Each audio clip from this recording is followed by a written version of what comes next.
We're back. Took Friday off, but now we're here. Yes, we did. We did. It was a needed Friday off to catch up on work and everything. Amen, brother. So welcome to MILIVE Daily Nutrition. Well, your multi-time a week nutrition talk show, where we try to make your fitness and nutrition simple, realistic, achievable, and sustainable. I am Jay, and with me, as always, is the absolutely lovely Bradley P. Dieter. Don't you dare make mean comments about me like that. I'm going to put my glasses on, too. There we go. Do I look just as cool as you? We have the same. We almost have the same glasses. You have blue blockers. Yeah, mine are not reading glasses. Mine are just to block the blue, but you can completely see the reflection of my screen in them. So that means you can't be looking at bad things while you're on here. Yeah, no. Well, I'll take them off anyways, just because I probably will be. So, Brad, how was your weekend? It was good. It was long. It was weird. It was a very tumultuous weekend. It was a weekend. It was a weekend. I feel like I'm more tired today than I was when Friday started. I feel like I get more tired every day, no matter what. I woke up at 3:30 this morning, though, so that might be why. Yeah, I think I've been up since about 1. Yeah. Well, we were around the same time. That's about my time. Yep. My little dog was just all over the place last night. He had to go outside and was running around and came upstairs and grabbed a chew toy and was squeaking his chew toy until like 3. And I was just like, oh my God. Oh, man. But they last for about 30 seconds in our house. And then the toys, get all the stuffing ripped out. They're everywhere. The stuffing explodes. And then the squeaker gets destroyed. And then there's just a bunch of stuffed animal skins all around our house. And the dogs just run around with those in their mouths now. Yeah. Well, at least as long as they don't choke on the stuffing, you're good. Yeah, no, I get it back when they eat it. So it's, That's good. Yeah. So, all right. So let's jump into our first topic. If anybody has any questions, feel free to ask them, and we will get to them before the end of the show. So our first topic is eating after 6 p.m. There was an article that was recently released. I sent it to you last week, but I think it got blown over. So a recent article got released saying if you eat after 6 p.m., that's not eating after 6 is the key to fat loss. Oh, are we back on the Oprah bandwagon again? Yep. Let me see if I can find the article. Where was this article published? I sent it to you, and I can't remember. It was a brand new one. It was a study. Let me see. 6 p.m. Fat loss 2020. So, Brad, is there any? Where does this come from? Where does this myth, do you think, come from in the beginning? And we're not talking about this article, just. So as far as I know, this idea has been around for a while, but if I am correct, and I could be wrong, Oprah made this popular, like in the late 90s, early 2000s, somewhere around that time frame, where basically she on her show was like, yeah, if eating at night causes you to store more body weight or something like that. So that's kind of where that idea became popular. So that it's been in popular media for a while. Now, there's some truth to it, but it's not for the reasons people think. Okay. So generally, the reasons that if you tell people, hey, don't eat after 6 p.m. at night, the reason they will lose weight is, one, you're shortening your feeding window, right? So you're just going to consume, like if you normally have dessert and you consume an extra 400 or 500 calories after dinner and you stop doing that, well, that's about 3,500 calories a week you're saving. So you're going to lose weight or you're not going to gain any more weight, right? Mm-hmm. The other one is, if you think about what type of foods do you usually consume late at night or after dinner? What kind of foods do I consume? What normal people? Ooh, man. Like dessert type foods, right? Which are like very calorie dense, typically high sugar, high fat foods, which are generally calorie dense, hyper palatable, and we generally overconsume them. And so that's the other reason why sometimes this advice works for people, is it kind of reduces your exposure to calorie dense, hyper palatable food.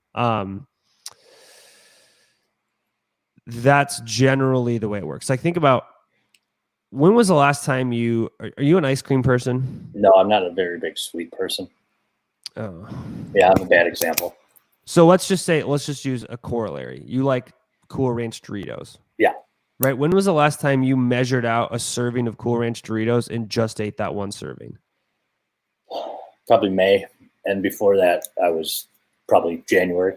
Yeah. So it's not typical, right? Like if I have ice cream after dinner and it's like a serving size is a half a cup, I'm like, meh, I'm just going to keep going until the whole bowl is full because that's just what I feel like doing.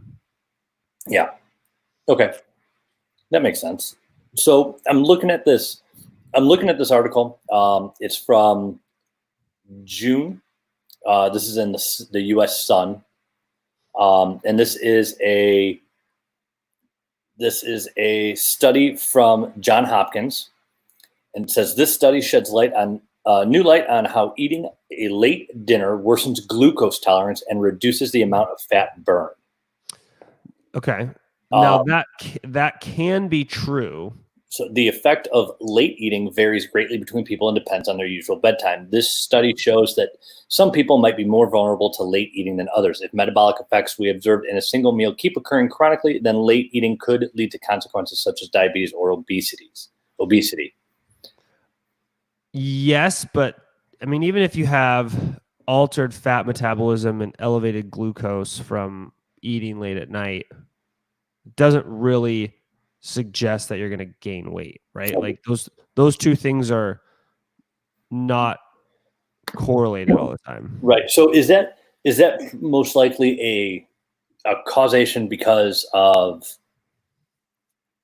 people they have less willpower at night and they're typically eating more, like you said, calorie dense foods, or does it have anything to do with the actual time? No, I think it just more has to do with like habits. Okay. So really putting in that 6 p.m. is they find that after 6 p.m., your willpower, your habits are dying down. Yeah. And that's typically when we have sweeter food. We need that. People want that. The sweet tooth kicks in. They want that little bit of a sugar rush, and they go for things like dessert. But if I'm working nights, I will have the same effect at 7 a.m. before I go to bed versus somebody at 6 p.m. So who goes to bed during the evening. So it doesn't necessarily have to be the time. It just has to be with the end of the day. Yeah. Yeah. So at the end of the day, it just comes down to make sure you have kind of save some willpower in the tank and and have a plan and follow it. Yeah. So the other piece, would you shoot me the link for that so I can review it real quick? But the other piece to note is, so like, I haven't read this specific study, but some context around it is, so like, let's say this study showed, hey, some people who eat at night, they have, I can't highlight it. Well, that's sad. thesun.com. So if this study showed that some people who eat late at night, that they have these glucose excursions and others don't. The thing is, there's been papers published in the last few years that show that that's independent of time of day. So there were several studies where they actually looked at, they used continuous glucose monitors on people and they exposed them to like bread, ice cream, bananas, cookies, and showed that like each person has a different response, a different glucose response to the same foods.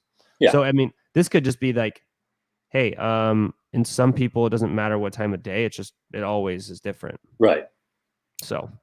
Yeah. And, I think that it to me, there's, your body knows what time it is. That's why we get tired. That's why we prefer to sleep at night, but it doesn't, calories don't change in your body. How your body doesn't change how they use calories based on the time of day. So we're still gonna, obviously if you're not active and you're sleeping, you'll burn less than if you're running, but there is that sleep component too that comes in. How often is it that I know I'm guilty of this. I can't sleep. I don't want to go to sleep. I never want to go to sleep. So whenever I'm trying to fight off sleep, I get up, I go downstairs, maybe turn on the TV, go on my laptop. But what do I do when I'm sitting there by myself in the dark? Grab something to eat. So, and it's always, and when I do have some sugar, some sweet, some very calorie dense, it's at that time. So I lose my my willpower's gone because I'm like, it's late. I'm just going to have a little. I did good today. And then the next thing I know, I had, 4 Pop-Tarts or half a bag of Doritos. Well, that's probably accurate. Yeah, that's very accurate. You know what's crazy is there's some people who have like they sleepwalk and they eat and they don't know it. Mm-hmm. That's crazy. I used to work with a guy at a firehouse who would do that, and he would go into the fridge and just devour. We had 3 fridges, 1 for each shift, and he would just devour everything in every fridge. So we finally put padlocks on all the fridges so he couldn't get in.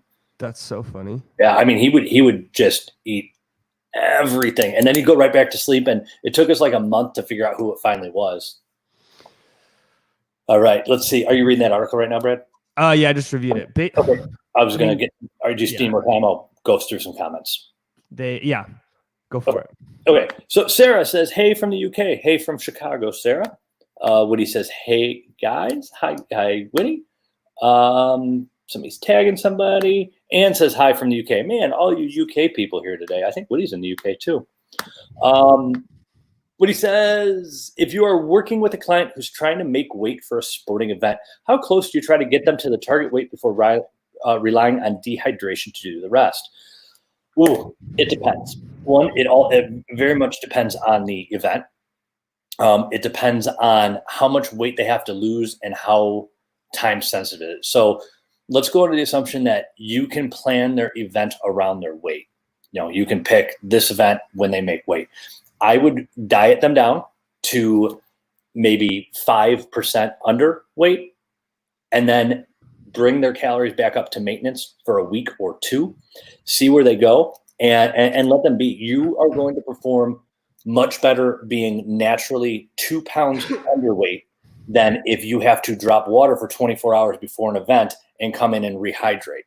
MMA fighters, that's the trend that for wrestling, fighting, things like that. That's what they've always done. Dehydrate, then we rehydrate. Some of those guys have a luxury of what's a UFC weigh-in time? Is it a week? No, I think it's like 24 to 48 hours. 48. Okay, so I know some events will do day of weigh-ins. Powerlifting needs to do that.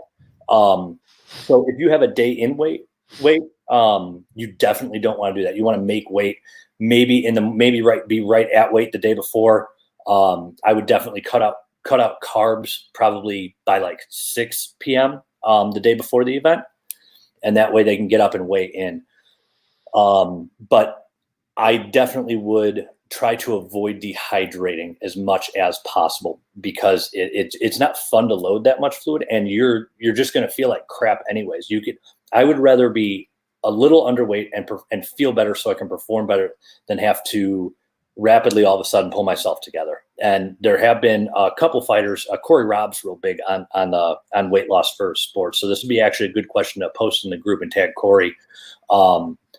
There's been a couple fighters, and I can't think of their names. I've just talked with Corey about it, who have started following that strategy where they'll come into a fight.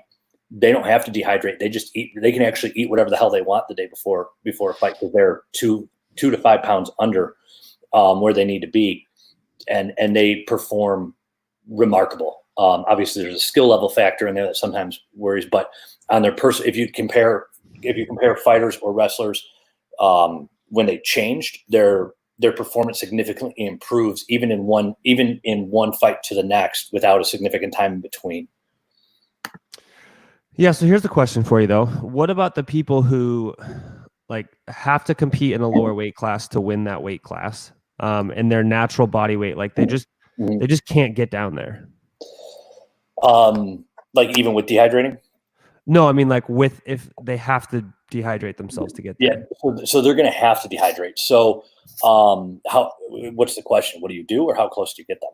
So how close do you need to get them? I personally would want you to be. So when I was working with a powerlifting client, we had that issue. We were dropping her a weight class because she was right in the middle of a weight class. So we actually tried to drop her, and we did. She did. I think it was 20. There's a formula for it, and I can't remember off the top of my head. But we did water the 24 hours before. She stopped water 20 hours before. I think we went to sipping water, and then we had a formula where she didn't take in more than a liter of water the whole day, and no water after like 6 p.m. She went to bed real early. We did no carbs, no salt for 2 days before. And she dropped a significant amount of weight. The morning of, she still had weight. She was still half a pound over. So I had her outside in November running, trying to sweat off some weight. And she was prepared to cut hair off to make weight, but but the biggest thing that in my opinion, the biggest thing is controlling sodium and carb intake and timing at that point, because if you do it the day before and control sodium, they're not going to retain water. They're already stressed out from the event. So anything you can do to reduce that is better. Unless you have I don't work with weight-based athletes very much. I've only done it a few times. So everything that I have is hearsay or just from reading about it. What would you say? It's one of those things where it's dangerous. Yeah. It's one of the things that concerns me is, especially in combat sports, when you go in dehydrated, and then you get hit in the head. Yeah. It's not great. No. So, it's one of those things where the more proactive you can be, the better. I think a lot of times trying to figure out what your actual competing weight class is, and having a much longer term plan for that is better than kind of short term trying to figure it out, if that makes sense. Yeah. And there are a lot of, I've talked to people who have actually they're not going to get lean enough to drop a weight class. So they actually have to stop training, like weightlifting. Yeah. So that way they and decrease protein so they can lose some muscle mass. And, if that's the strategy, the other strategy is take a significant amount of time off and go up to a higher weight class. Yeah. It's what your goals are. I think that when you get into amateur ranks, the high end amateur ranks, I think you see more people trying to drop a weight class so they can get, their first place win.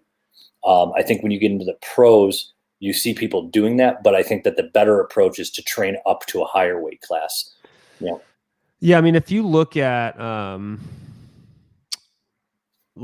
world class, let's just say Olympic weightlifting, none of those people really compete a weight class down. Well, not none, but very few. Very few. Yeah. Yeah.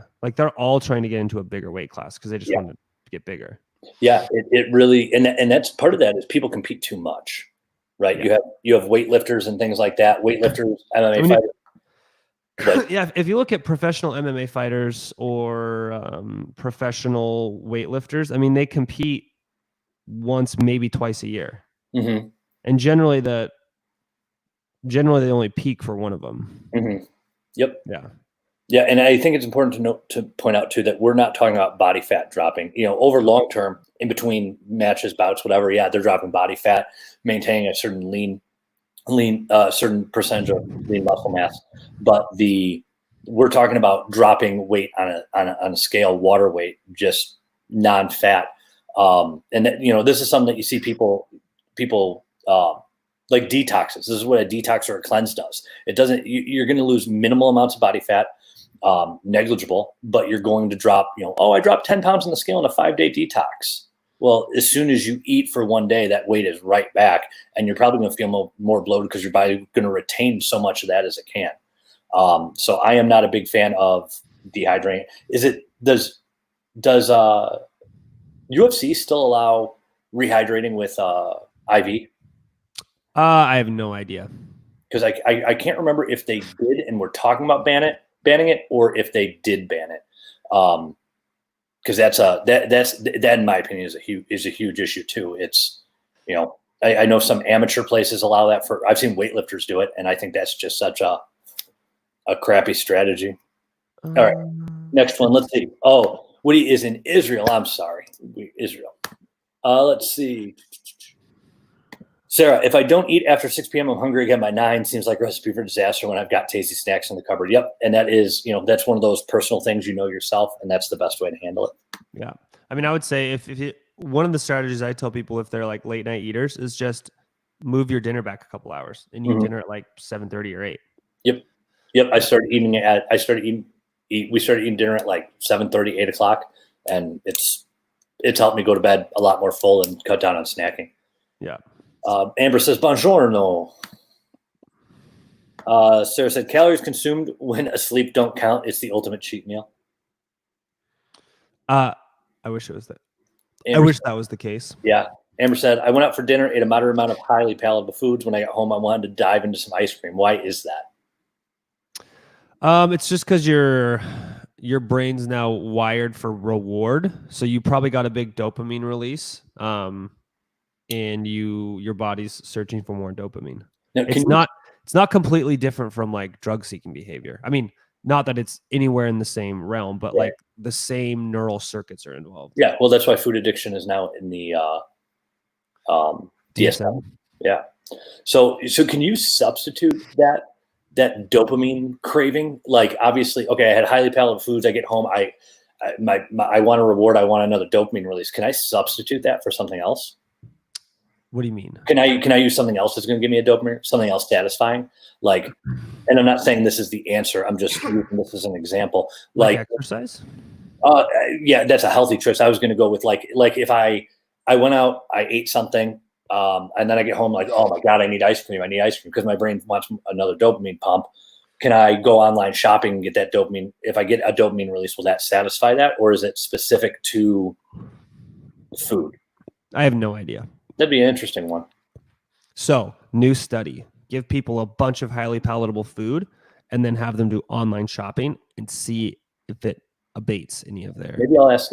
Lisa has done stuff on that for her psych nurse prac. So maybe I'll ask her if she has any research on that, because that's actually one of the first things we talked about when we started dating. Got in a huge argument about it. Well, there we go. Yeah, and she was right and I was wrong, and I'm admitting it to everybody now that I was wrong. Not to her, though. She can never know that. So if I understand what you're saying, if I get enough willpower to eat healthy at night and plan at my macros, it's not a problem. Eating at night? No, not a problem if it's planned and accounted for. Not a problem. Yeah. Yeah. Not saying that you won't have willpower problems. Planning does not necessarily get rid of those. But if you stick to your plan, you have willpower, you stick to that plan, you can eat anytime you want, as long as it's within your total calories and you'll lose fat. Now, that being said, if you save your calories and have 2 pints, if you're within your calories and you have a pint of ice cream at night, you may see the scale go up the next day because you're going to retain water from their carbohydrates. But that's not body fat, and it will level off in a day or two. Ann said, "I used to succumb to boredom eating in the evening. That's when I would mindlessly consume 2 bags of crisps, a large bar of chocolate, etc. Now I have to ensure that calories and macros left that I have calories and macros left in my evening meal, always consumed after 6 p.m. for my snacks." Yep, that's what I would do. I always used to put when I am actively tracking, I like those fun size candy bars, and I will put them because that's the only time I have sweet cravings. Do you crave anything different, Brad, when you're dieting that you normally don't consume? No. I mean, I also, to be totally honest, I haven't dieted in 15 years, probably. Okay. So, actively tracking. No, not really. Because if there's foods that I know that I like and I just fit them in. So I don't really really do a whole lot. That's interesting, because it doesn't matter if I'm bulking or dieting or maintaining. Whenever I start to track for more than 3, every once in a while I'll do like a touch up for a day just to make sure my serving sizes are accurate. Yeah. But whenever I track, like, all right, I'm going to start bulking, I'm tracking, or I'm going to start, lose a little fat tracking, I crave candy and peanut butter. I don't like candy normally, and I've never been a big peanut butter person unless I'm actively tracking. It's really interesting. That is wild. Yeah. Let's see. Thanks so much. Super interesting. Buffalo. Hey, Dante. Can you go to bed on a full stomach, Brad? Yes. And this is one of those things in the research that appears to be very individual. Some people sleep way better after they've had food, and some people sleep terrible. Yeah. Yeah, I can see that. So, but there's no bearing on weight loss though. On fat. Okay, so it's just how comfort. Chelsea said, I just avoid eating after 7 p.m. If I do, I put on weight. Yeah, I mean, and there's reasons that we talked about that might happen at the top of the show. Whether it's you are getting extra calories in, the types of food you're consuming cause you to overconsume, all those sorts of things. Or most likely it's water weight. Or water, yeah. If you're within your calories and macros, you're eating after 7. Carbs, sugar are going to help you retain water, and the water in the food, and the scale is going to go up. And in the morning when you weigh yourself, that food is still in your system. So you are weighing yourself with that volume in you, but it's not body fat. If you do it over if you always eat around the same time, like let's say I eat at 10 p.m. tonight for the first time in a week, my scale's going to go up. But if I eat at 10 p.m. every day for the rest of the week, it's going to level off. Or if I don't eat 10 p.m., it's going to drop off faster.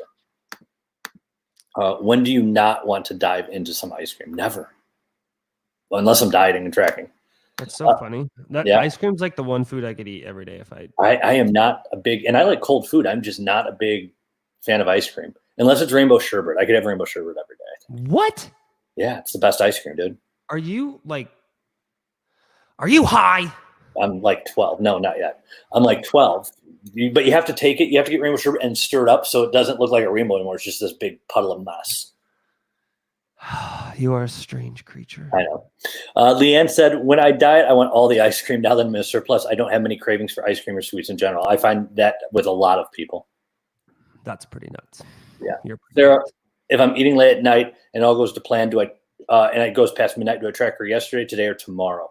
I use whatever your upcycle is. So if it's the same day for you, it's the same day. Facts. Brett, what do you have on the article? Whoever wrote this did a horrible job. Like, it's just straight trash. Like, they referred to these studies, but they didn't link to the study. Yeah. They combined like a whole bunch of studies into this thing. And I was just like, well, the only reason I picked up this particular link is because it was on about 9 popular social media pages. Yeah. So well, the other thing is, like, they started the article, dining just before bedtime also fuels the danger of type 2 diabetes by increasing blood sugar levels. Elevated blood sugar levels are not the cause of type 2 diabetes. But the article says they are. No, that is a symptom. Agreed. These dum-dums. Okay, so don't believe everything you read in the media. I'm going to email Miss Lucy Jones and just say, can we have a discussion about the article that was published in June? Should I ask her to come on? I should. We'd like you to come on and defend your work. I bet you it would be a no. Probably. No, I will probably be very nice. I'd be like, I'd like to clarify a few things in your article. Yeah, no, that's what I mean. But I bet you it would be a no. No, probably not. All right. Let's see. Are you ready for our next topic? Ooh, yes. Brad, if people have questions on things like eating after 6 p.m., I don't eat after 7 p.m. because my trainer 10 years ago told me it's going to make me fat. Where can they go for help? Well, the best place you can go is macrosinc.net/services. Sign up for a coach. You can even get a 2-week free trial where you get a full consult with a coach and sign up for coaching. We do require, after the 2-week free trial, a 3-month minimum commitment. That means in 90 days, it can change the next 90 years of your life. So if we have somebody who's 40 sign up, they're going to live to be 130? 100%. Okay, I like it. I have full guarantee that you will live to 130. Is that just because you'll be dead before they can sue you for false advertising? Yeah. Yeah. All right. It's one of those things where if they die, they can't sue me. And if they live that long and I die, then they can't sue me. Yeah, well, if they live that long, they won't be able to sue you. So it doesn't matter. Exactly. So, and if you live that long and yeah, if they die, they can't sue. Yeah, that's a good guarantee. We should start offering that. I'm going to put that in a book. That would be so funny. Here's your guarantee for marketing. So let's talk about something I've been trying to talk about for like 2 weeks. Program design basics for training, and this doesn't necessarily mean weightlifting. We'll probably focus a lot on weightlifting, but I think people overcomplicate. The average person overcomplicates their training so much. They look at these programs on T Nation or bodybuilding.com or runner's world, and they see these programs that these elite level athletes follow, these elite level lifters follow, and they're not. They're recreational lifters at best who aren't consistent. They may have been advanced level lifters at one point, but they're not now. And when they overcomplicate things, they jump too far into it, right? We go from 0 to 100, and it's not sustainable. So I think the first thing, let's approach people who were high level, intermediate, or advanced level, either in weightlifting or athletes or whatever training modality they prefer.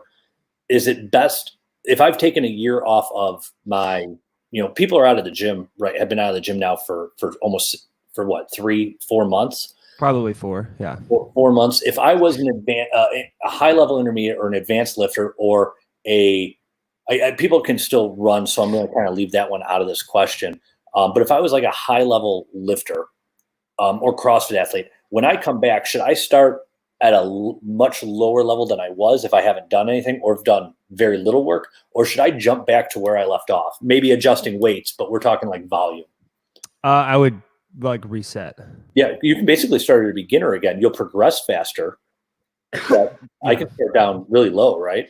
Yeah, because the thing I like to tell people is you can always ramp up your training volume, but if you jump back into high volume and you get hurt, you're out even longer. Yeah. So how long in between exercise sessions for weightlifting should we have it as a rest period? So let's say how much time in between what's the minimum time you should give rest for each muscle group that you work? Depends on the volume. So let's say you do like a full session, right? Yeah. I would say 48 hours is probably ideal. Okay. And what's the ideal? Is there a maximum number of times per week that you can work a muscle group? Not really. What's the minimum you would recommend? I think it's like, I'd have to go back and review the literature, but it's something like 3 working sets a week is like the minimum. Okay. 3 to 5, somewhere in that range, but I'd have to go review it all. So with running, how long, some of these running programs have people running every day, some 5 days on, 2 days off, some every other day. What's the rest needed for running? And we're not talking running, 2 miles a day. We're talking people who are training for, high level endurance events. Man, it's also one of those things where it really depends on like what your level of training is, right? What your musculoskeletal health is, mm-hmm. The type of, so if you're doing like sprint work on a track versus if you're going out there and slogging out 18-20 miles a day, those are very different loading patterns. Let's say somebody who's running a recreational runner who runs outside 3 to 5 miles a day. Yeah. How long should they be taking off in between runs? Anytime. If you're a very new person, mm-hmm. I would say give it at least 48 hours. So take a full day off. Okay. If you're an experienced runner, I'd probably say, maybe 4 to 5 days a week you can do that. Yeah. But I'd still give yourself some level of break on it. Yeah. So with weightlifting, if we're working out, I mean, can you? I've had a lot of clients who have had, they're busy. They have busy lives. They're doing stuff, and the most they can get to the gym is 2 days a week.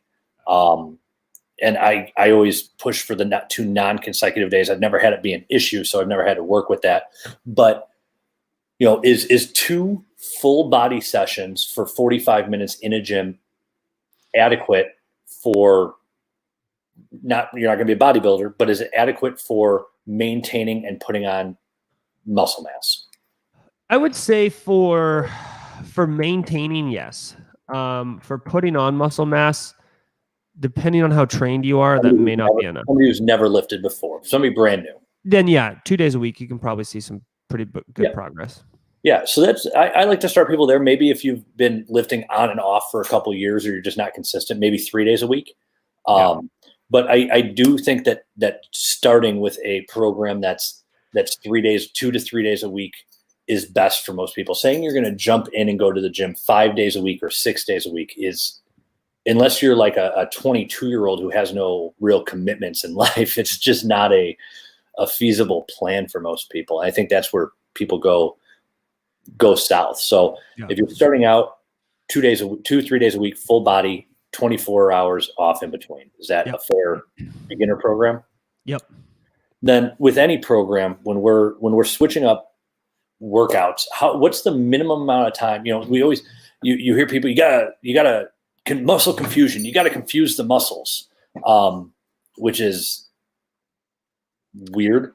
What is the, and I get the point of it because there's a neurological adaptation and you get benefits in the first part of lifting and then they diminish as you go on. What is the minimum amount of time you would say that somebody should stick with the exact same exercises? The minimum or the maximum? What's the maximum? Sorry. There is none. Is it so I could do the exact same routine for 10 years and still obviously if I'm increasing my weights, increasing my volume, I could still just make progress? In theory, yeah. I mean, there's a reason that bodybuilders use the same exercises for 25 years. Now they'll switch them up every quarter just to get different angles and maybe give your joints a little bit of a break and change tendon loading. But yeah, I follow. And I've been horrible with my lifting, and it's on my list to start this week or at the beginning of next month. But the routine, when I was at my biggest, strongest, and leanest, my routine was the most basic routine I think I had since I was 16. And it was, the only things I'd ever changed up were, instead of barbell bench, I would change it I do barbell bench, and then my joints would get sore or I get tired or bored of it, and I'd switch over to dumbbell bench. And then I do that, and then I'd get tired. And then I was like, all right, I'll barbell bench. I'm still not really into it right now. So I'm going to do barbell one session, and then the next session I do machine press. And that would, to me, when I started alternating those three, I felt like I made the best progress. I liked the gym. It wasn't the same every time. Is there any downside to alternating, same muscle group, same movement, but is there a downside to alternating between like barbell, dumbbell, machine, or cable for the same movements, just different ways of doing it? The only thing I would say is if you change it up so much you don't actually get progressive overload, then you kind of diminish your returns. So what if, let's say I do, I'm a guy, so I'm gonna do chest 3 times a week, and we're assuming that I have a well-balanced routine in there with all of it. It's not just all chest, but I hit chest 3 times a week. On my first session, I do barbell. My second, dumbbell. My third, I do machines. Is that a reasonable mix-up? Is that a reasonable? Yeah. I'm going to overload still, because on Mondays I always hit barbell. On Wednesdays I always hit. So that's reasonable. Yeah. Okay. So I think the takeaway is, from my perspective, I'd like to hear your key points for simple program design is keep it simple, make it enjoyable, make sure you can do it often, and make sure you can sustain it, and make sure that you are giving yourself enough time to progress enough each lift. Yep, I would agree. Would you add anything?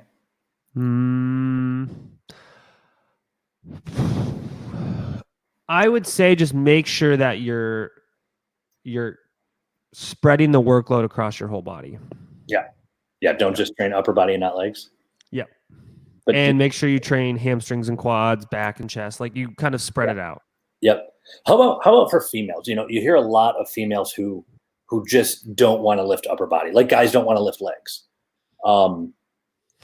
Is that, and I mean, I've read articles that say females don't need to lift upper body. You don't need to do chest movements if you're a female. Is that true?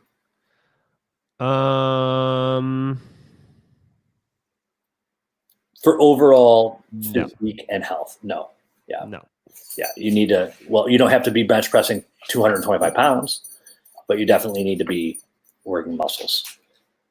All right. You okay, Brad? Yeah, I'm good. All right. Let's get, anybody have any comments on programs, anything like that? We'll get to them. Otherwise, we have one last topic, We'll get questions in a second, and that is, which is better, Coke or Pepsi? So if you have comments on that, feel free to comment, and I'll tell you which one is right and why you're wrong. Let's see. Sarah said, I'm wondering what your opinion is on a news story in the UK today that the government are banning advertisements for junk food after 9 p.m. in order to help curb childhood obesity. I have not heard that one yet. I mean, the thing is, any of those things are a tiny drop in the bucket. Mm-hmm. Yeah. It's like when New York instituted a soda tax. It's like, okay, maybe that helps a tiny bit, but that doesn't actually solve the problem. Yeah. I'm not saying it isn't helpful and it doesn't maybe have some movement in the right direction, but it doesn't really solve the problem. Yeah, I have a German Shepherd who is barking, and now one who is on my lap, and dogs are annoying. Sorry. So I think that it's the biggest thing is it's building on what we said earlier. It's just the cravings, and at 9 p.m. think about that. What are you trying to get your kids to do? Go to bed. So you say, okay, yeah, grab that and go upstairs and go to bed. And they're sitting they're watching TV before bed. Families are sitting around watching TV, and now all of a sudden there's a commercial on. Well, can I just have that and then I'm going to bed? And I think that, like Brad said, it's just I think it's missing the forest for the trees. 100%. Somebody said hello. Aloha. Follow-up question. Most individual competition events involve mostly sitting around waiting for your turn all day. How would you fuel for the day of, given the actual time competing is so short? Just have a normal meal. If it's like a weightlifting competition where you've got the clean and jerk and then the snatch and there is a warm-up period, I'd probably have somebody have a snack between the two. But for most of it, it's just, if you have short duration events, just consume a normal day of food. Yeah. Yep, exactly. Just once you've made weight, it doesn't really matter. Just make sure you have food and you feel good. Maybe don't overeat. Yeah.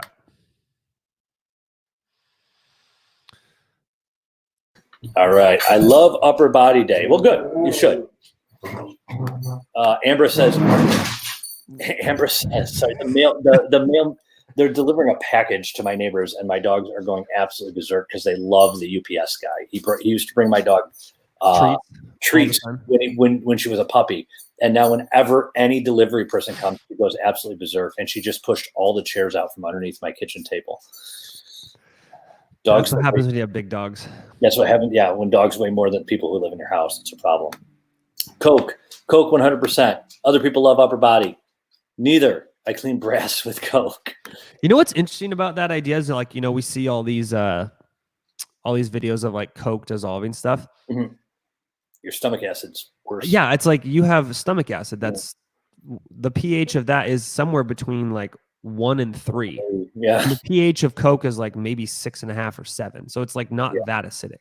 Yeah, no, not compared to your stomach acid. Yeah.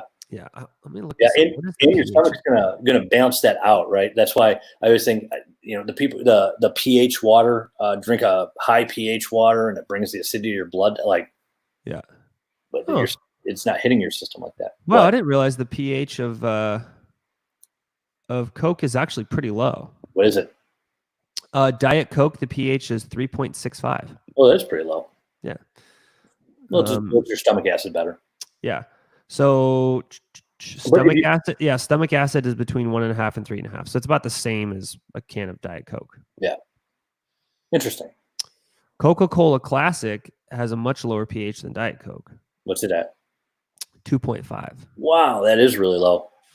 So that's about stomach acid. It still can't be. Oh, I don't know how true this actually is, but I'm just reading this list. Lemon Nest tea is 2.96. Wow. I know. Coffee has a much lower pH. Yeah. You're a lower. A Starbucks caramel latte is 6.36. You're a high PhD. Get it? Ow. All right. We have more Coke forever. Yeah. I used to be, I never drank pop. And then I started drinking in 2015, when I Soda. Sorry, I never drink soda. I'm from Chicago. We call it pop the way it's supposed to be called. Soda. I never drank soda, and then when I did my bodybuilding show in 2015, afterwards, I just like didn't stop. I was not addicted to it, for lack of a better term. I just preferred it over water because I was so sick of water. And then I tried. I was like, oh, I'm gonna try. Let's try Diet Pepsi. I don't think I'd ever had a Pepsi before in my life. Loved Pepsi. Drank it for like a year. Had a Diet Coke once, and then can't go back to Pepsi.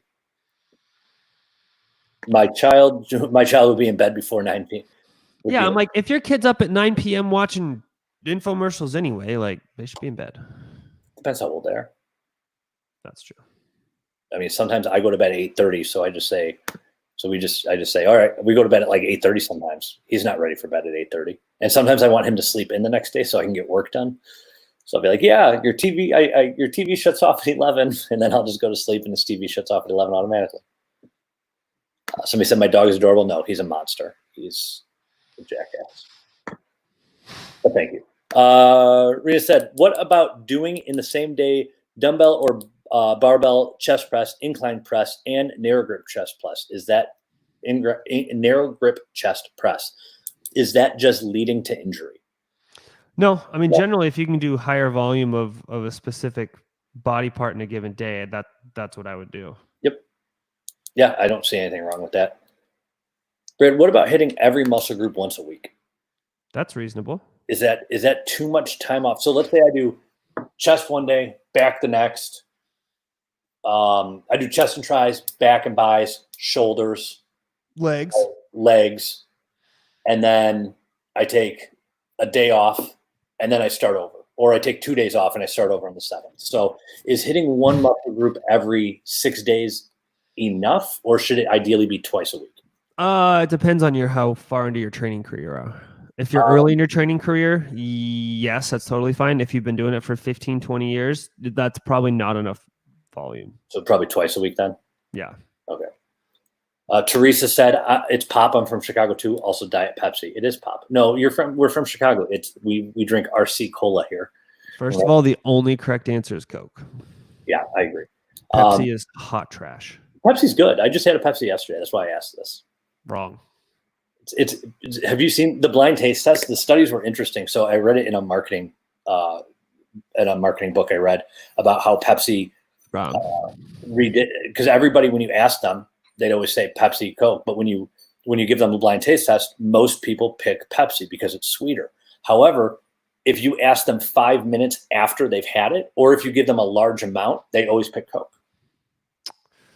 That makes sense. Yeah. Like the marketing people at Pepsi found like a genius solution, and it hit that instant gratification faster than Coke did. Dante said, how about training more than once a day? Because of COVID, I'm full of energy and I recover way faster and I'm never sore. So I'm training again muscles that don't feel weak with lighter weights. So 2 days, Brad. Yeah, you can do that. Yeah. Yep. I wouldn't do, like, let's say you do chest twice. Would you? So train the same muscle group twice a day, Brad? Mm-hmm. You can do that. Now, what if I did chest in the morning, chest in the evening, and then took a day off and then did chest the next day? Might that be a little too much? Just depends on the total volume in a week. So that may not be enough. Okay. So it's just volume. Yeah. That's all that matters. I mean, that's not all that matters. There is some intensity and stuff like that. Is that the biggest piece of the puzzle, though? Yes, it's one of the biggest pieces. Like, that's the first thing I would look at. Okay, overall volume. Yeah. Now, is it volume per exercise? Like if I'm doing chest, like we have per muscle group. So it's just how much weight did I lift in this muscle group with all the exercises combined? Yep. Okay. The UK ban is before 9 p.m. So that makes more sense. No daytime advertising on junk food. I will save my comments on government interference in marketing messages. I'll save that for my secret Twitter. Dude, I commented on Twitter. I have a super secret Twitter account where I go on political rants, so I don't do them on here.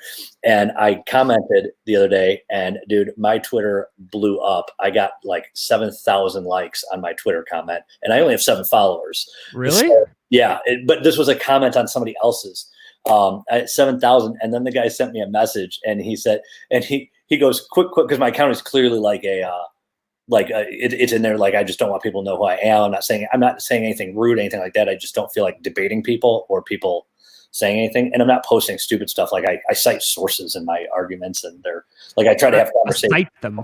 And he wrote me back, and it was Andy NGO, Andy Nug, I can't say his name. The reporter who got beat up in that in the Antifa thing. Yeah, got hit in the head with like got beat bad. And he wrote me back, and he said, just a quick question. Are you a reporter by chance who was trying to bait me? Because that's like the perfect statement to, like, the perfect comment on my thing, and that was one I was hoping somebody would say, because it supported my point. And I said, no, just really enjoy you. He goes, oh, well, if you ever want to come on, if you ever want to do an interview, let me know. I was like, no. If you knew who I was, you would. You're like, anonymity is my name. Yeah. Silence my native tongue. Yeah. Do you know what movie that's from? No. Oh, Men in Black. What? Where? When? Who said that? When he's like, Will Smith is like becoming an MIB agent, and he gets like his fingers. Oh yeah, that's right. It's Zed going over in the. Yeah, it's like the over the top narration. Yeah. All right, let's see. Dante said, because COVID lockdown, we can only go out twice a week. Oh yeah, that's right. You're in South America. Different rules. I do full body, not really full body, back, arms, legs. So maybe later in the day I could do more arms, legs. Yeah, absolutely. If you're making your training program fit to you, and I think that's what's important. It's sustainable for you. You enjoy it, and you're hitting your goals. Faux cheesy. All right, guys. I think we're going to wrap up here in a second. So if you have any questions, ask away. For anybody who is listening on the podcast, watching on Facebook, even on YouTube, make sure you guys hit that subscribe button on YouTube. You can go to macrosinc.net/YouTube. It'll take you right to our channel. And we are doing an end of the year charity drive. If we get 100,000 subscribes on our YouTube channel by January 1st, 2021, we are going to donate $10,000 to the Alzheimer's Research Foundation. So make sure you like that. If you're listening on any service and you'd like to listen to these on the go without killing your data or having to keep YouTube open on your phone, macrosinc.net/podcast, and you can download the podcast. Get alerts. It's updated about a week or so after these. We're trying to get caught up to get sped up. One of the reasons we stopped doing these every day, so we can get a little bit caught up with these and have more regular pacing. Which, speaking of that, I think I need more audio files. Yeah, I have them all done. I just got to upload them, which is the easy part, and I didn't do it. I don't know. All right. Well, tomorrow is Tuesday, which means we will not have the show, but we will have the Morning Joe tomorrow. And Derek, I do have. Oh, go ahead. No. So I do have some announcements about our mobile app tomorrow that I'll make. So that's exciting. Mobile app. And then we'll party from there. And tomorrow afternoon, I think they moved to 2 p.m. Pacific time. Hannah and Derek will be on doing their afternoon MILIVE. Which is not on the podcast. So if you are listening on the podcast, you can jump over to macrosinc.net/YouTube, subscribe, and you'll be able to see the Derek and Hannah episodes coming up. And then you can go to our Facebook page. You can see all those as well. Yeah. All right, kids. Well, on Wednesday, we'll see you at the same. We have one more question. Okay. Oh, somebody said, hi, guys. You guys are awesome. I love your show. Thanks for doing this. Well, you are welcome. And you guys, everybody in the Facebook group is fairly awesome. We kicked the non-awesome people out. So everybody in there is awesome. Somebody else in the group asked, or same person, are ab exercise effective or mainly only compound lifts? I know dieting will reveal them, but I don't have any. Ab exercises are effective. Yep.